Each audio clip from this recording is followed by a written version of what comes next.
Bofan, Raoul Peck vient de sortir un film. Je ne sais pas si vous l'avez vu, mais je voulais vous en parler.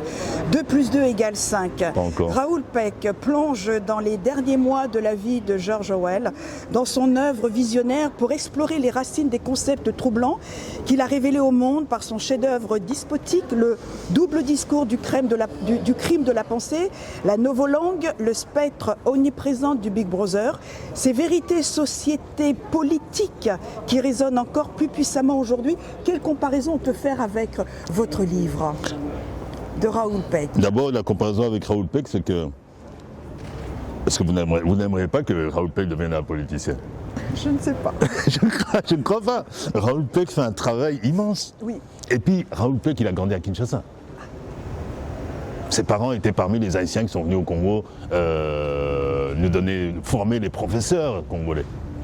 Ouais, les professeurs de notre génération ont été formés par les Haïtiens. Et ils étaient combien? Ils n'étaient pas des milliers de coopérants, comme aujourd'hui quand on parle de coopération au développement, on voit tous ces gens qui se déplacent vers l'Afrique et vers certains territoires.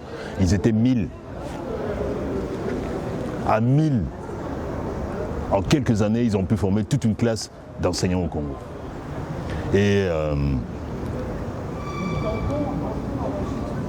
Et voilà, ça c'est ça. Et quand on parle de Raoul Peck, il a grandi à Kinshasa, évidemment que c'est lui qui a fait Lumumba. Oui. C'est-à-dire que lui et moi, on a le même ADN quelque part. Il y a nos ADN qui se confondent à un moment. James Baldwin aussi. Comment? James Baldwin, voilà. Voilà. Et 2 + 2 = 5. Est-ce que vous avez vu ce film? Pas encore, pas encore. Ce film retrace un peu tout ce que vous dites, mais à la manière de cet écrivain que vous connaissez. Oui. Dites le nom. Orwell. Parlez-moi de cet auteur. Un visionnaire. Qu'est-ce qu'il peut représenter pour l'Afrique justement dans tout ce qui se passe? C'est la vision. Et je dirais que c'est une vision, on ne peut pas la rationaliser. Et c'est peut-être là qu'on rentre dans d'autres sphères. C'est comme ce monde invisible, mais qui est invisible, mais pas invisible pour M. Raoul Peck. Pas invisible pour moi.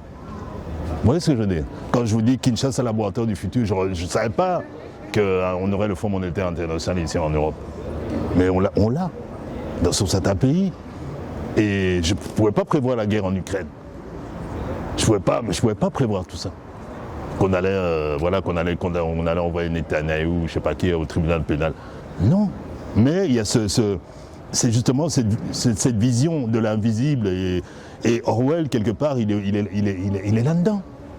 Et évidemment qu'il allait rencontrer à un moment donné, leur pensée, il allait rencontrer Raoul Peck. Voilà. Moi, je crois que c'est ça, c'est juste des visions mais qui vont plus loin. C'est-à-dire qu'Orwell, il n'a pas eu peur, parce qu'on peut avoir peur d'une vision. Et sa vision n'était pas joyeuse. Quel livre vous avez lu de George Orwell? 84.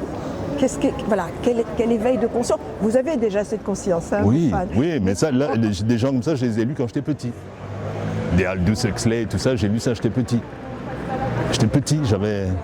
Ça, sont les premiers livres avec lesquels j'ai grandi. Même avec la recherche de l'homme nouveau avec Nietzsche. J'ai lu Nietzsche, je crois, à 14 ans. J'avais pas tout compris, évidemment. J'ai dû le relire des années après. Mais déjà, toutes ces choses-là m'attiraient. Alors, on revient au livre, Bofan. Quelles sont les femmes et les hommes qui composent le panthéon africain? Parce que vous parlez de panthéonisation dans le livre, à la fois visible et invisible. Moi, je vous donne un exemple. Paul Vergès fait son entrée au Panthéon en Afrique du Sud. Mais oui, mais c'est les choses... Quels sont ces hommes et ces femmes invisibles que vous avez panthéonisés? Je me suis adressé à des divinités. Quelles sont? Des divinités haïtiennes. Ça commence avec Papa Legba. Papa Legba, quand vous voyez Dany Laferrière, qui est académicien, Dany, sur le pommeau de son épée, c'est l'effigie de Papa Legba. Papa Legba, c'est celui qui permet de rentrer des mondes visibles au monde invisible. On parlait de cosmogonie tout à l'heure. On revient encore à ça. Donc ça veut dire que c'est notre divinité à nous, les écrivains. Parce que nous, on passe du monde invisible au monde visible.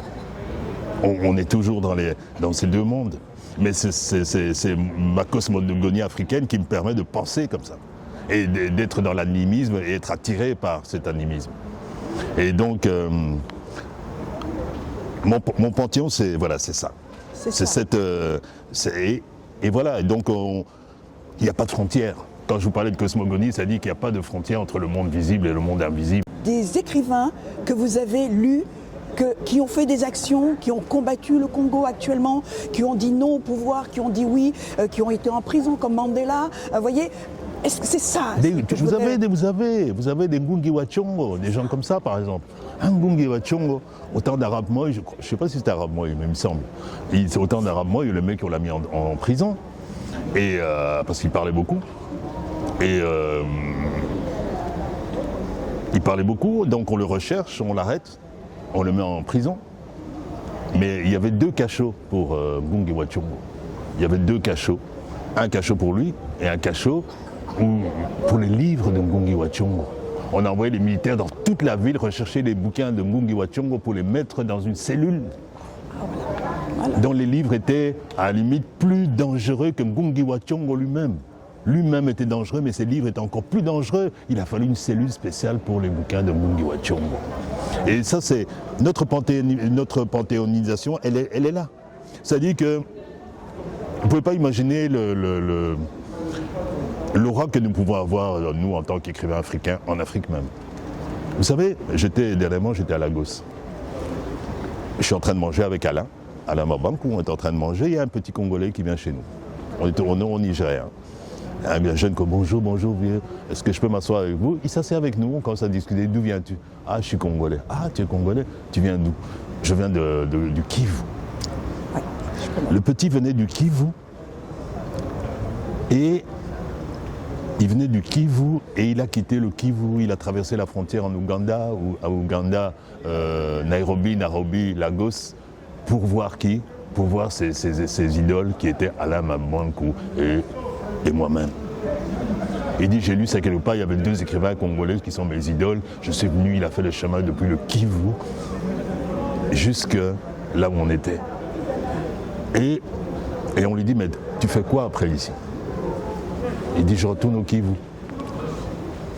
On lui dit, bon, tu peux peut-être rester ici ou... Il dit, non, je retourne chez moi. Mais ça tue là-bas. Oui, ça tue. Ça tue. Mais je retourne là-bas. Et j'ai une photo où on est à 3 à table. Lui, il a un grand verre ballon, un tiers rempli. Ouais. Et nous, on croyait que c'était de la bière. C'était du whisky. On dit, mais pourquoi tu bois comme ça? Il dit, parce que je rentre au Kivu. Parce que je rentre au Kivu, après ici, je rentre au Kivu. Et là-bas, on a rencontré un journaliste ukrainien, dont on a rencontré ce jeune garçon congolais. Et cet écrivain ukrainien, ce journaliste ukrainien, qui avait aussi entendu parler de cette rencontre à Lagos, et qui est venu jusqu'à Lagos. Il venait d'où? De Prokhovsk.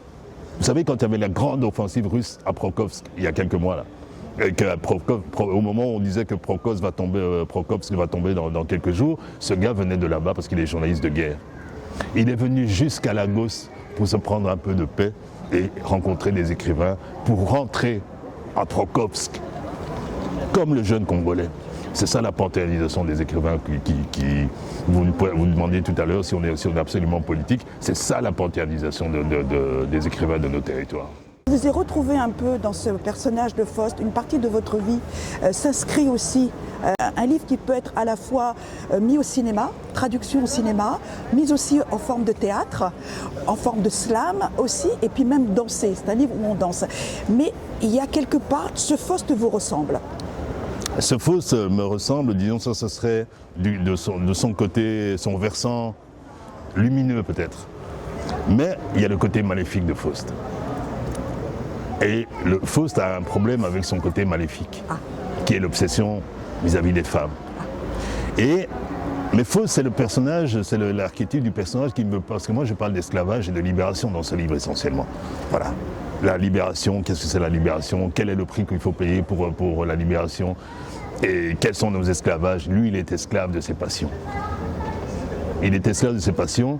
Et il ne veut pas vraiment sortir. C'est ça le grand problème avec Faust. Parce que moi-même, j'écris et j'essaie de l'en faire sortir. Mais je ne pouvais pas. Je ne savais pas. J'ai essayé. Et en fin de compte, je l'ai jeté dans les bras d'une divinité haïtienne. en l'occurrence Erzuli Dantor. D'accord. Je l'ai mis dans les mains d'Erzuli Dantor, j'ai dit bon, je le donne à nos déesses et à nos dieux. Voilà. Et peut-être que cette déesse va lui faire rencontrer l'amour au lieu du sexe omniprésent. Quel est ce cri ou silence se dégage de votre écriture avec le sculpteur congolais Freddy, dont sa renommée internationale et son travail de mémoire et d'hommage aux victimes de guerre à partir d'un matériau hautement symbolique, les douilles. Quand j'ai mis en scène Freddy, en fait je ne l'ai même pas mis en scène. L'histoire que je raconte de Freddy Tsimba dans le roman, elle est vraie de A à Z. C'est-à-dire? Tout est vrai. Ça a l'air complètement... c'est complètement fou, mais c'est vrai. Chaque virgule, j'écrivais un peu, je lui envoyais le texte à Kinshasa, il me disait si oui ou non, je lui demandais bon, c'était à quelle heure, il se passait quoi, ça là c'était comment, etc., etc. Donc moi j'étais avec lui, tout est vrai. Et lui, justement, lui il a une soif effrénée de liberté. Le type, et en même temps, il ne se ménage pas. Il ne se ménage pas dans le sens que je veux 200 kilos de douilles. Où est-ce que je veux trouver des 200 kilos de douilles actuellement? D'habitude, il les ramassait quand il y avait des émeutes à Kinshasa. On tire, etc. Il prend des douilles, il part dans les quartiers où il y a des émeutes. Il ramasse des douilles. Mais là, il y avait une guerre à Kisangani. Et il se dit, je vais aller à Kisangani. La guerre était au Kivu, mais à Kisangani aussi ça se battait. Et Kisangani, il pouvait l'atteindre par le fleuve. Donc il est arrivé jusqu'à Kisangani. Il m'a dit que dès qu'il a pris le bateau pour arriver à Kisangani, il a regretté tout de suite. Après un jour ou deux, il dit mais il ne pouvait pas faire demi-tour. Donc il a continué. Et il est arrivé à Kisangani parce qu'il fallait 200 kilos de douilles. Et donc voilà, ça c'est aussi l'artiste congolais. L'artiste congolais, ou bien nous autres, nous les artistes de ces nations, de la nation noire. Et on est obligé d'aller si loin pour accomplir une œuvre. Et Freddy Tsimba, il ne pouvait pas passer autrement, il devait passer par la GN quelque part, il devait passer par le feu pour pouvoir acquérir ces 200 kilos de douilles. Et alors la seule chose qui est une fantaisie quelque part, c'est parce que j'ai écrit, puis un soir comme ça, j'ai une vision de Freddy en train de parler avec la mort quand même, que j'appelle Liwa en lingala, ou la muerte, ou Chichen en chinois. Parce qu'il faut compter sur le chinois au XXIe siècle. Chichen, la belle Chichen, on l'appelle en Chine. Enfin, je crois qu'on l'appelle comme ça. Et donc, lui, il se retrouve, je me dis, mais il a dû avoir des dialogues. Quand on le met dans son cachot la nuit et qu'il fait tout noir dans ce cachot, les yeux fixés vers le plafond, évidemment, il va penser à elle. Alors je l'appelle, je dis écoute Freddy, excuse-moi, mais je crois que j'ai peut-être un peu exagéré, j'ai mis un personnage qui n'était peut-être pas là, mais je t'envoie le texte. Je lui envoie le texte et il me fait Bofan, mais oui. J'ai des amis qui m'ont appelé, qui m'ont dit mais oui, des amis congolais qui ont vécu ces choses, avec peut-être pas aussi dramatiques que Freddy, mais j'ai 2-3 amis qui m'ont appelé, ils m'ont dit oui, j'ai vu cette femme. Et cette femme, elle est congolaise. Elle se fait même appeler Miss Congo. C'est la mort, mais pas cette mort. Quand je vous parlais tout à l'heure d'épicuriens et de révolutionnaires, c'est pas cette mort lugubre, avec sa cape noire, sa tête de mort, sa faux, là, elle est moche. Elle est moche, quoi, elle représente rien. Et il fallait une africaine. Alors, bon, les Congolais, vous connaissez, les sapeurs, etc., les sapeuses, bah, j'ai mis une Congolaise avec ses cheveux, avec sa mèche fluo, elle porte du Chanel, elle porte du Dolce Gabbana, elle est flamboyante, elle est insolente. Et c'est aussi, ça pourrait être une femme congolaise. Nos femmes sont libres. Vous comprenez ce que je veux dire? Nos femmes sont libres, elles sont insolentes comme cette dame-là. Et, mais oui, je voulais un peu me confronter à elle aussi, en tant qu'auteur d'un certain âge. Vous comprenez? Ah, parce que bon, là maintenant, on est certainement dans un compte à rebours. Donc je dis, bon, c'est là, avant que je la rencontre, je vais quand même un peu rigoler avec elle. Enfin, pas rigoler, mais je vais un peu on va rigoler avec elle. Freddy, il a défie de temps en temps, mais on sent qu'il a très peur. Mais moi, c'est un peu la même chose. Je la défie, je lui fais dire des choses. Elle est l'auxiliaire de la nation cannibale. Elle siège au Pentagone, s'il vous plaît, avec les colonels et les généraux, habillée tout en Chanel. Donc elle rentre au Panthéon. Mais elle siège au Pentagone. Vous comprenez? Et Et l'allié des nations, c'est elle. Elle le dit d'ailleurs. Je ne suis pas l'allié des peuples, je suis l'allié des nations. Et c'est toutes ces puissances-là avec cette dame, qu'on appelle la Muerte, qui est la boss du jeu, du game, comme on dirait aujourd'hui les jeunes. Bantou, c'est pas un peuple. Mais c'est pas une langue. En fait, Bantou, ça veut dire, c'est pas un peuple. C'est quoi cette langue? Bantou, ça veut dire, chez nous, ça signifie être humain. Tous voulaient savoir ce que voulait dire ceci, ils étaient à la recherche d'eux-mêmes en fait. Hein. Ils étaient à la recherche d'eux-mêmes et les réponses se trouvaient chez Blaise Dioa et chez moi. Et donc ça dit, si moi je ne comprenais pas bien, lui qui est du sud du Cameroun pouvait le traduire. Et on a passé 3 quarts d'heure à traduire, à essayer de retrouver cette langue qui est commune. Voilà. Mais parfois on a oublié, on ne sait plus. Moi j'étais en Colombie il n'y a pas longtemps. Oui. J'étais en Colombie, là-bas j'ai rencontré j'étais à Palenque, là-bas j'ai rencontré une communauté Congo, et où ils parlaient la langue. Où ils parlaient, oui, mais ils ont oublié. Ils ont des phrases de chansons et des choses comme ça, ils ont oublié. Et donc cette langue, elle est universelle alors? Mais oui. Nyanga, Palenque sont des esclaves qui sont révoltés. Nyanga, au Mexique, moi mon premier enfant, sa mère, elle est mon Nyanga. Sa mère est Nyanga. C'est du peuple Congo. Et il y a une ville au Mexique qui s'appelle Nyanga. Okay. Avec le héros qui était un Congolais. Excellent. Qui est encore fêté jusqu'aujourd'hui au Mexique. Okay. Et c'était la première communauté qui s'est levée contre la colonisation espagnole, quand même.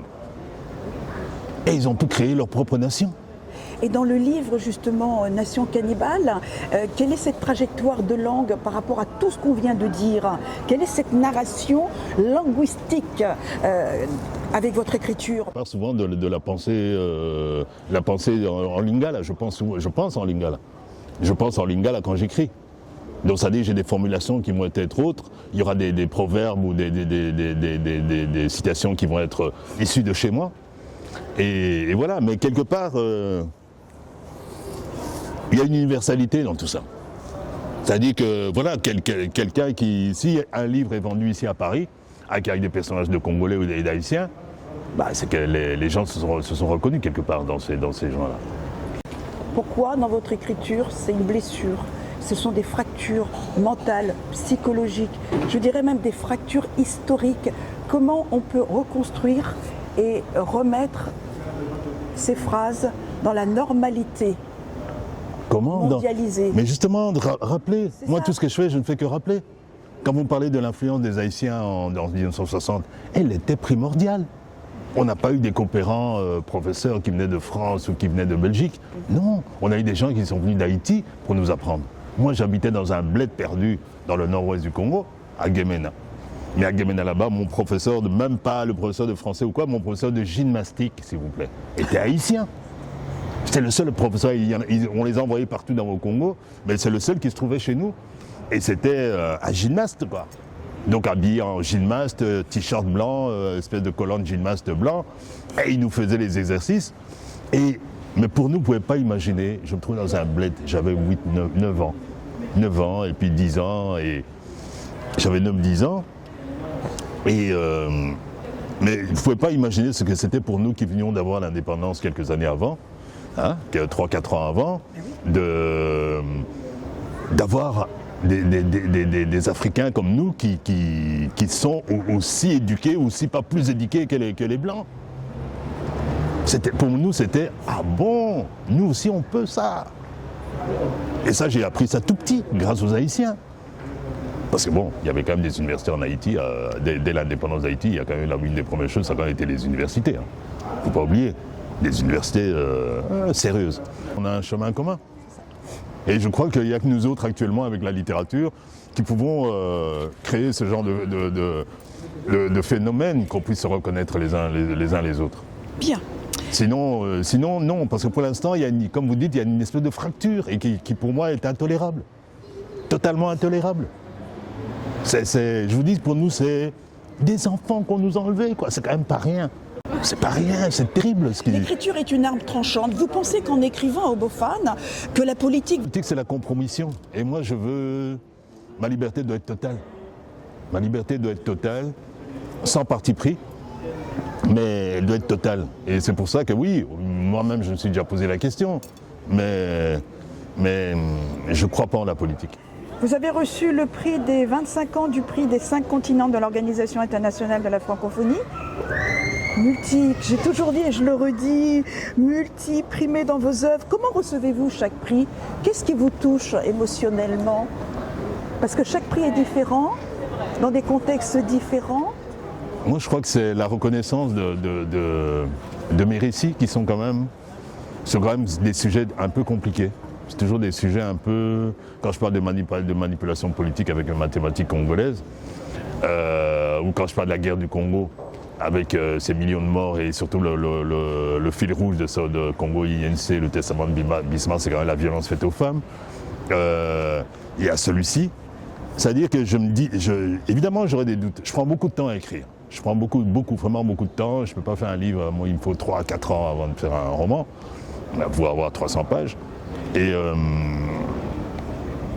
Mais voilà, mais le fait de... Parce que c'est un peu délirant quelque part. Tous mes sujets sont toujours un peu délirants. Un jeune homme qui se décide de gagner, de percer dans la vie grâce aux mathématiques, c'est pas tous les jours. Quand on rencontre ici des divinités qui côtoient les vivants. Mais voilà, mais je ressens quand même toujours une reconnaissance malgré mes sujets qui sont difficiles. Et surtout qu'ils puissent faire l'unanimité. C'est-à-dire que voilà, qu'on soit de n'importe où, qu'on soit français, africain, voilà, voilà, ils font l'unanimité sur mes ouvrages. Et ça, c'est surtout cette reconnaissance-là que je... Et puis en plus c'est un cadeau, c'est gratuit, voilà, vous recevez ça. Et c'est... Oui, mais oui, c'est vrai, j'accumule pas mal de prix littéraires. Et c'est cette reconnaissance de mes idées qui sont parfois un peu sur le fil. Et parmi les prix que j'ai pu avoir, les prix littéraires, il y en a un que j'aime beaucoup, c'est le prix pour l'ensemble de mon œuvre, avec 3 livres. Mais c'est à Kinshasa que je l'ai obtenu. De Noël, Nation Cannibale.